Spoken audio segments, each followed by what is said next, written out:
હવે આ ચૂંટણી સામાન્ય ચૂંટણી કોર્પોરેશન, નગરપાલિકા, જિલ્લા તાલુકા પંચાયતની ઈવીએમ મિશનથી કરવાનું છે. એટલે ઈવીએમની જે અર્બનમાં આપનું જાણો છો મલ્ટી ચોઇસ ઈવીએમ્સ વાપરવાનું છે કોર્પોરેશન અને મ્યુનિસિપાલિટીમાં. તાલુકા જિલ્લા પંચાયતમાં સિંગલ ચોઇસ ઈવીએમ. એનું જે એફએલસી છે લગભગ પૂરા થવા માંડે છે. એ 4-5 જિલ્લાનું બાકી છે. 2-3 દિવસમાં પૂરું થઈ જશે. અને કમિંગ ટુ ધી શેડ્યુલ, એટલે જાહેરાત કરીએ છીએ એટલે આજથી આચારસંહિતા અમલમાં આવશે. જાહેરનામાનું તારીખ છે 6/4/26 એટલે સોમવારથી નોમિનેશન શરૂ થશે. ઉમેદવારી પત્ર ભરવાની છેલ્લી તારીખ છે 11/4 શનિવાર. ઉમેદવારી પત્રનો ચકાસણી માટેની તારીખ 13/4 એટલે સોમવાર. કહીશ સ્ટાર્ટિંગ ધીમે ધીમે કહીશું.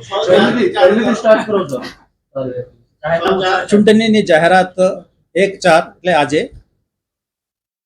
જાહેરનામા ચૂંટણી નોટિસ પ્રસિદ્ધ કરવાની તારીખ 6/4/26 સોમવાર.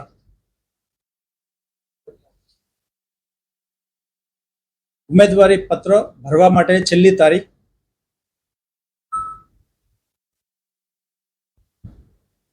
11/4/26 શનિવાર.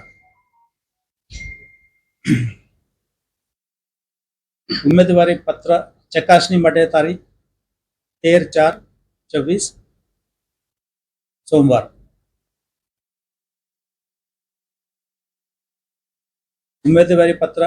ઉમેદવારી પાછા ખેંચી લેવા માટે છેલ્લી તારીખ 15/4/26 બુધવાર.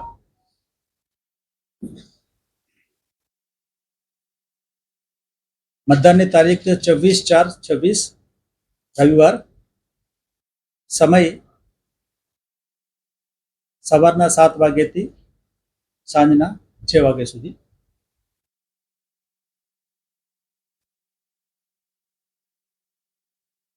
પુનઃ મતદાન જરૂર હોય તો 27/4/26 સોમવાર. મતગણતરી 28/4 મંગળવાર.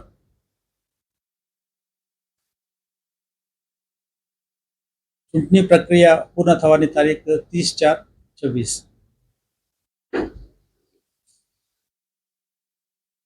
ચૂંટણીમાં જે ઉમેદવારી પત્ર સાથે જે પોતાની ગુણહિત ઇતિહાસ, શૈક્ષણિક લાયકાત, મિલકત વગેરે બાબતમાં એનું સોગંદનામા જે રજૂ કરવાનું છે એ ચૂંટણી અધિકારી સમક્ષ રજૂ કરવાનું છે. તો અગાઉના પ્રમાણે છે, એમાં કોઈ ફેરફાર નથી.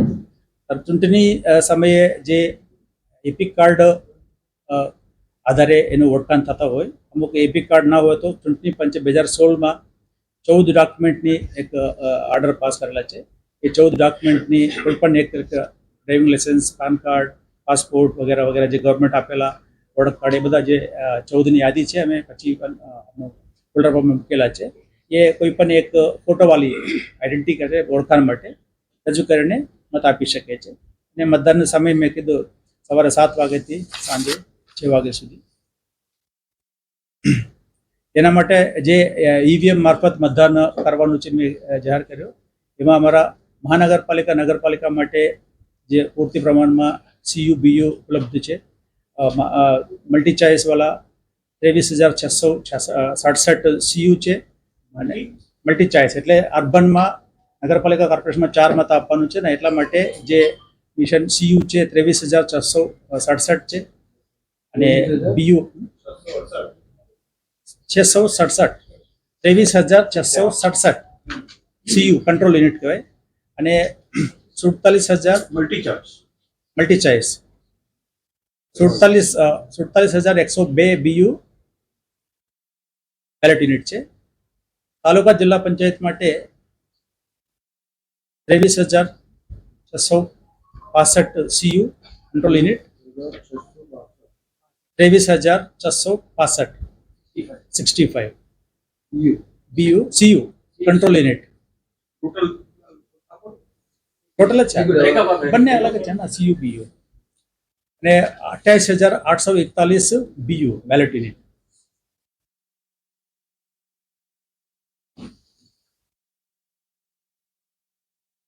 આ પૈકી આ વખતે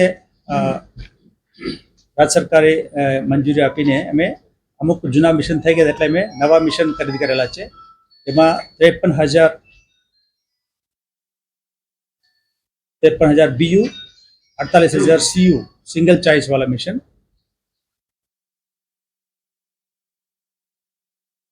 અને શહેરી વિસ્તાર માટે 4,000 CU, 8,000 BU મલ્ટી ચોઇસ વાળા.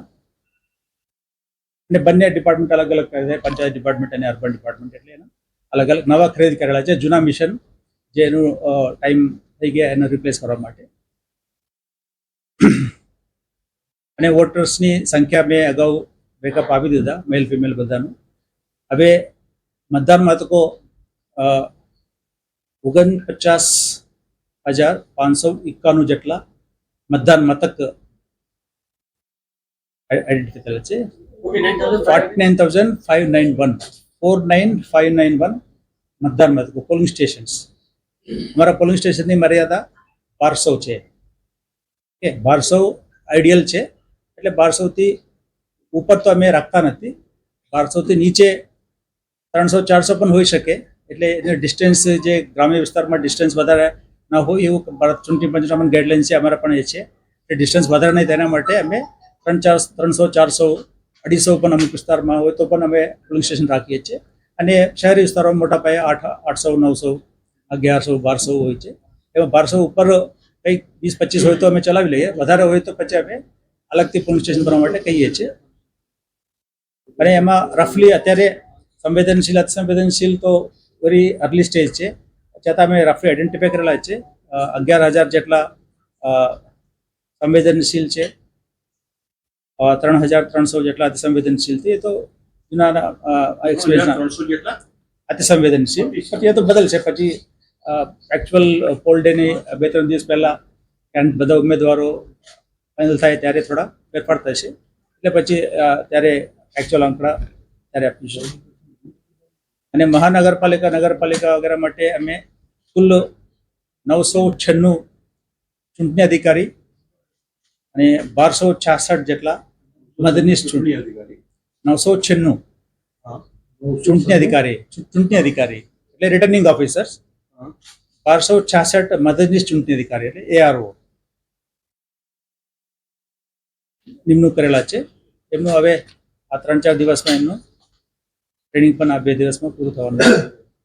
અને પોલિંગ સ્ટાફ છે 2,61,000 જેટલા પોલિંગ સ્ટાફનું પણ અમે ડેટાબેઝ તૈયાર કરેલા છે. 2,61,000 જેટલા પોલિંગ સ્ટાફ, મતદાન માટે જે પોલિંગ સ્ટાફ છે.